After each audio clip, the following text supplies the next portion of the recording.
They say ambition is a double-edged sword. In a dusty town in Oklahoma during the tail end of the Great Depression, a boy named Sam Walton watched his parents struggle to keep the lights on. He remembered the weight in his father's voice when they lost the family farm. He remembered how his mother took on odd jobs, stitched clothes late into the night, and pawned her wedding ring to buy groceries. At school, Sam didn't stand out much, wasn't the smartest, wasn't the fastest, but he had something different in his eyes, a hunger, not just for success, but for more stability, more control, more than what life had offered his parents. By age 7, he was selling magazine subscriptions door to door. By 15, he was running a newspaper route so efficiently it earned him a local nickname, the Clockwork Kid. His teachers noticed his drive. His neighbors whispered about how he was destined for greatness. But nobody imagined the storm that was building behind his calm demeanor. His brother once recalled a moment when Sam was just a teenager, standing on their front porch, gazing out at the cracked earth stretching beyond their yard.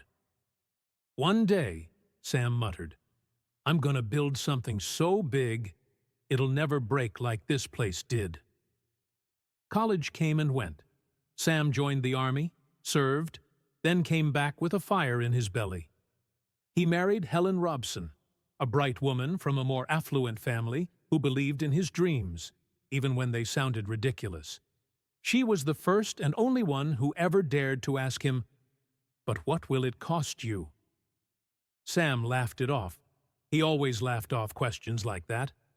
In 1945, with a $20,000 loan from Helen's father and $5,000 of his own savings, Sam bought a Ben Franklin variety store in Newport, Arkansas. From the moment he opened the doors, he worked like a man possessed. 14-hour days, 7 days a week. He studied customer behavior, slashed prices, beat out local competition ruthlessly. By the time he lost his lease, thanks to a landlord who stole his model and gave it to his own son, Sam was already planning 10 steps ahead. That failure only lit the fire further. In 1962, he opened the first Walmart in Rogers, Arkansas. It didn't look like much, but beneath those flickering fluorescent lights was the beginning of a revolution. Sam's low-price model, relentless expansion, and data-driven efficiency bulldozed the competition. By the mid-1980s, Walmart was opening stores at an astonishing rate, dozens each year, later hundreds. Sam became a billionaire, then a multi-billionaire, then the billionaire, the richest man in America. But there was something else growing alongside Walmart, something quieter, something nobody really talked about. As his empire expanded across the country like a spreading wildfire, so did the silence at his dinner table. His youngest son, Jim, once described Sam's presence at home as a rare guest appearance. Family vacations were often interrupted by calls, meetings, or detours to visit new store locations. Birthday parties were missed, school recitals forgotten. The Walton kids grew up in sprawling homes, but often alone. Still, Sam convinced himself he was doing it for them, for their future, for security, for love. He told himself that so many times he almost believed it. But time has a funny way of making you face the truth, even when you're the richest man in the world. The 1970s and 80s were a blur of grand openings, booming profits, and record-breaking growth. While the rest of America stood in awe of the man who made rural discount shopping a global phenomenon, Sam Walton barely looked up. He didn't celebrate much, didn't slow down. He was always scanning the horizon, always hunting for the next town, the next warehouse, the next idea that would outsmart the competition. But with each new Walmart store that opened, a little more of Sam stayed behind. At home, Helen waited. She had stood by him through thin times, and even now, surrounded by wealth, she longed for the man she married. He was present in body, sometimes, but rarely in soul. She'd cook his favorite meals, only for him to eat with one hand while flipping through sales reports with the other. Their conversations became business updates, their moments transactional. And though Helen never raised her voice, her eyes told stories Sam chose not to read. The children felt it too. His eldest, Rob, often acted like the family diplomat, trying to defend his father when the others questioned his absences. John, the second, was quieter, more reserved. Then there was Jim, the youngest, the one Sam would later say he barely knew. Jim was just a boy when Walmart exploded onto the national scene. And while his father was building an empire, Jim was learning to stop expecting him to show up. Birthdays were missed more than they were made. Holidays came with late arrivals, early exits, and long phone calls Sam would take in the next room. Sometimes he'd bring back souvenirs from company trips, baseball caps, keychains, a branded mug, but they felt like peace offerings from a man too busy to be present. The irony was brutal. Here was a man building a company rooted in family values, yet every step up the corporate ladder seemed to cost him another rung at home. Employees praised his vision. Executives feared his discipline. Shareholders worshipped his genius. But around his own dinner table, silence lingered like a guest nobody invited.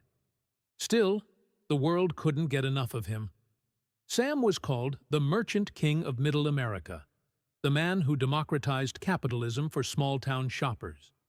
He flew his own plane, visited stores unannounced, walked the aisles shaking hands with cashiers and janitors. He wore faded jeans, drove an old pickup truck, and lived in a modest home. To the public, he seemed like a humble titan.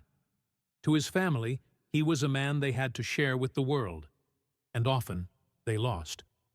One evening in the late 80s, Jim, then in his early 20s, came to visit his father's office. He had recently joined the company, trying to connect through work, the only language Sam seemed fluent in. As they sat across from each other, Sam's assistant poked her head in. "Mr. Walton, the Tulsa team is on the line."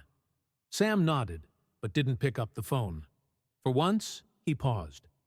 Jim stared at him for a moment, unsure whether to speak. Then he said quietly, "Do you ever get tired?" Sam looked out the window. Long pause. "I don't think I ever learned how," he said. It was one of the few times he admitted anything resembling vulnerability. But the moment passed. He picked up the phone, and the opportunity dissolved like sugar in water. Behind every great fortune, there's a secret cost. And for Sam Walton, the bill had been quietly growing for decades. But it wasn't until the diagnosis came that he finally stopped to look at the total. It began with fatigue. Nothing too alarming at first, just a heavy kind of tired that lingered in his bones no matter how much sleep he got. Sam chalked it up to age, to stress, to another grand opening somewhere in Kansas. He was in his early 70s and still pushing harder than men half his age. But Helen noticed. She saw the way he leaned against furniture more often now, the way his hands trembled just slightly when he poured his coffee, the way his smile didn't reach as far into his eyes anymore. When she suggested he get checked, he waved her off with a grin. "You know I don't have time for doctors." But time had made its decision. By late 1990, Sam Walton was diagnosed with an aggressive form of multiple myeloma, a cancer that attacks the plasma cells in bone marrow. The doctors were gentle in their explanation, but the truth was blunt. This wasn't something he could outwork or outplan. The man who had mastered retail logistics and revolutionized supply chains now found himself trapped in a body that refused to negotiate. Still, he didn't slow down, not right away. There were board meetings to attend, new store strategies to approve, a legacy to protect. His assistant recalled days when he'd drag himself to meetings, pale and sweating, only to light up when someone handed him the latest quarterly numbers. But in the quiet moments, those in-between spaces when no one was looking, Sam began to drift. He'd sit in his hospital room, staring at the ceiling, his mind revisiting dusty memories he thought he'd long buried. He'd hear the echoes of Jim's quiet question, "Do you ever get tired?" He'd picture Helen's smile in their early years, before Walmart became the third person in their marriage. One evening, as he sat in the hospital garden with his eldest son Rob, Sam asked, "Do you think I've been a good father?" Rob was silent for a long time. Then he replied carefully, "You've been a great builder, Dad." Sam didn't say anything. He just nodded, slowly, as if that answered the question. But the truth gnawed at him. He'd missed his daughter Alice's piano recitals, missed John's college lectures, missed holidays, anniversaries, the tiny, forgettable things that string together to make a life feel whole. He had employees who knew more about his daily moods than his own children did. As treatments progressed and hospital visits became routine, Sam began to write things down. Notes, thoughts, regrets. Some were scribbled in journals, others in letters never sent. His handwriting grew shakier by the week, but there was a strange clarity in his words, like a man finally hearing the echo of the life he could have lived. In one letter, found later by Helen, he had written, "I thought building a company meant building a legacy, but legacy isn't what you leave behind in buildings or stock prices. It's what you leave behind in hearts. I built an empire, but I forgot to build a home." The cancer spread faster than anyone expected, and somewhere in the quiet dark of a hospital room, between treatments and memories, the once invincible tycoon realized, you can't buy back time, and you can't fix what you never took time to understand. By early 1992, the empire was still growing, but its founder was fading. Sam Walton, once unstoppable, now moved through the halls of his Arkansas hospital like a ghost in a borrowed body. Chemotherapy had thinned his hair, dulled his skin, and drained his energy. The nurses were discreet. The doctors were honest. Time was running out. And for the first time, Sam stopped running with it. He began spending more time with family, not because he had found balance, but because his body left him no choice. His hospital room became the unlikely gathering point for the people he had long kept at arm's length. Helen, Rob, John, Alice, and Jim, the son he barely knew. They visited in shifts, taking turns by his bedside. But no one said what they were really thinking. The room was often filled with conversations about business, the weather, or Walmart stock performance. Rob read him updates from the boardroom. John brought reports. Old habits die hard. But beneath the pleasantries, everyone knew there were things left unsaid. A lifetime of missed dinners couldn't be erased in a few hospital visits. A father's absence couldn't be undone with gentle smiles. Jim stayed the quietest of all. He'd sit by his father's side, watching him sleep or listening to him breathe. The man in the bed didn't look like the one he grew up knowing from newspaper headlines. He looked smaller now, more human, more like the man Jim had always wished he could talk to. Not about business, but about life. One evening, when the nurses had stepped out and the hallway lights dimmed, Jim finally spoke. "Dad, do you ever think about us?" he asked, barely above a whisper. Sam opened his eyes, tired, heavy, but alert. "All the time," he said. Jim nodded slowly. He didn't ask anything else, didn't push. What would it matter now? But Sam wasn't finished. "I missed it, Jim," he said after a long pause. "All of it. Your birthdays, your games, the quiet things." He struggled to breathe for a second. "I thought I was buying us a better life. Turns out I was just buying distance." Those words hung in the air like smoke. Thick, lingering. Jim didn't respond. He just reached out and held his father's hand. No lectures, no accusations, just silence. And in that silence, for the first time, something shifted between them. Not repair, not redemption, but recognition. Later that week, Helen visited alone. She brought a blanket Sam had always liked. As she tucked it over him, he looked up at her with eyes that once only scanned spreadsheets, but now searched for something else. Maybe forgiveness. "You stayed," he said softly. Helen smiled, but her voice was flat. "I made a vow." There was love in her words, but also something else. The kind of quiet pain that only grows when years pass, with too many empty chairs and unanswered phone calls. Sam tried to speak again, but stopped himself. His hand reached for the notepad by the bedside. With trembling fingers, he scribbled something, just a few words. He didn't show it to her. Not yet. He slipped it under his pillow. That note would later be found in his hand, but in that moment, it was just a small act of reckoning. A man writing down the truth, not to share it, but simply to face it. Because sometimes, even the most powerful men in the world have no more speeches left. Only confessions. By March of 1992, the once bustling man who flew his own plane to unannounced store visits now struggled to sit upright without help. Sam Walton, the founder, the empire builder, the titan of American retail, was dying. And for once, no strategic pivot, no quarterly earnings, no aggressive expansion could change the outcome. Cancer doesn't care about stock options. His room, tucked away on the top floor of the University of Arkansas for Medical Sciences Hospital, had become more than a medical space. It was a shrine of quiet tension.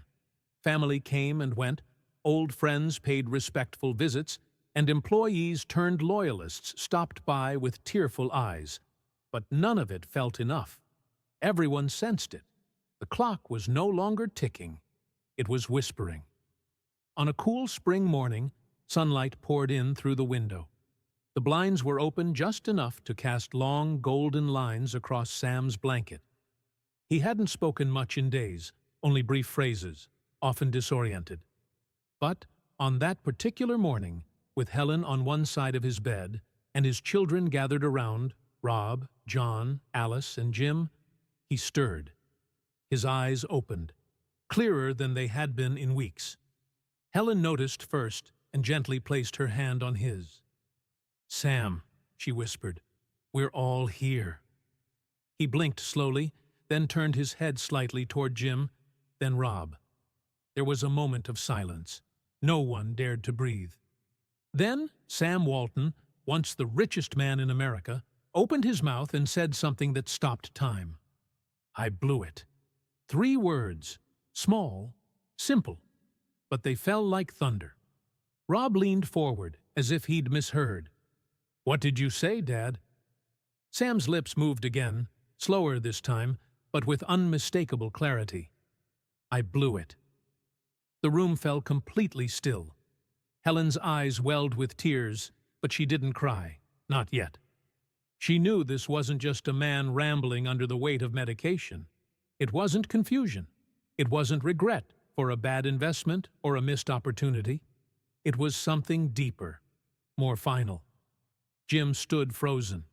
His father, a man who once stared down billion-dollar decisions without blinking, had just admitted something no one expected to hear. And yet, somehow, it made perfect sense.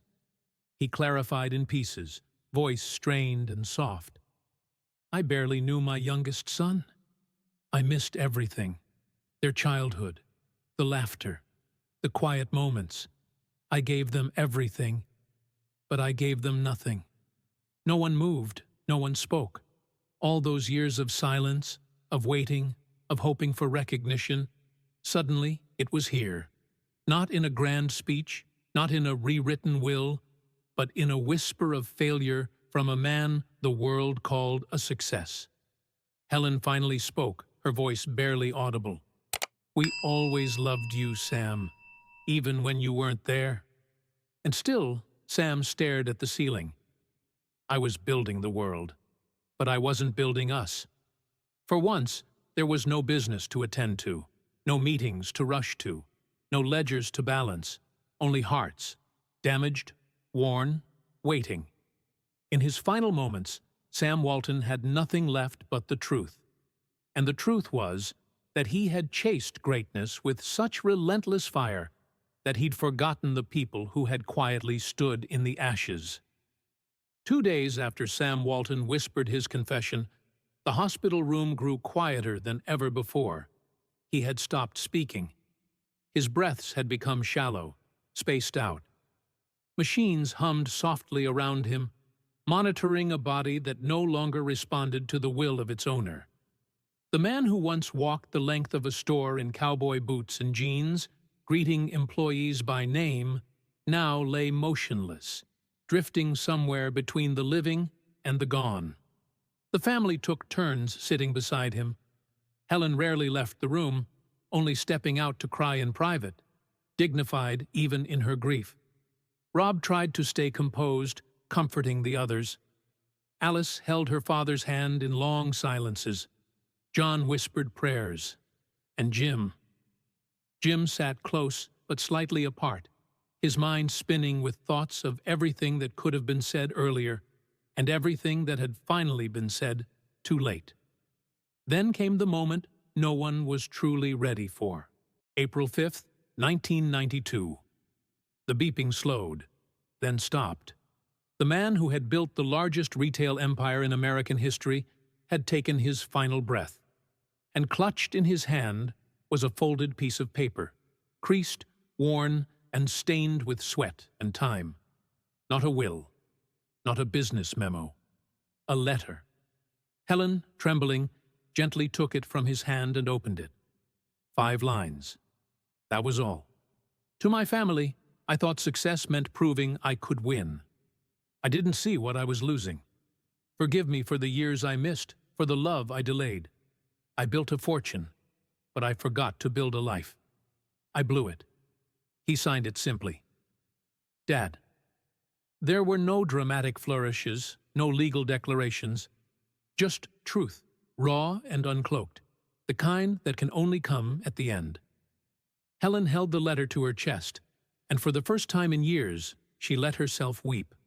Loud, unfiltered, and real. Rob looked away, swallowing the knot in his throat. Jim stared at the ceiling. That letter didn't erase anything, but it spoke a truth they all needed to hear, even now. Especially now. The media coverage was swift. Sam Walton, America's retail pioneer, had died. Tributes poured in. Politicians, business leaders, and everyday shoppers mourned the loss of a man who had changed the world. Flags at Walmart stores across the country flew at half-staff. His achievements were recited on every news channel. 1,735 stores, 380,000 employees, a legacy unmatched. But none of them mentioned the letter. That part was private. It didn't belong to the shareholders. It belonged to the family who had waited for a lifetime to be seen by the man they called husband, father, grandfather. The letter wasn't read at the funeral. It wasn't framed or published, but Helen tucked it into her purse and carried it for the rest of her life. Not because it made everything right, but because, finally, it made something honest. Months after the funeral, life resumed. Sort of. Walmart kept growing, of course. Expansion plans stayed on track. Profits soared, and Sam Walton's name became etched deeper into American business lore. His quotes were printed on posters. His methods became case studies.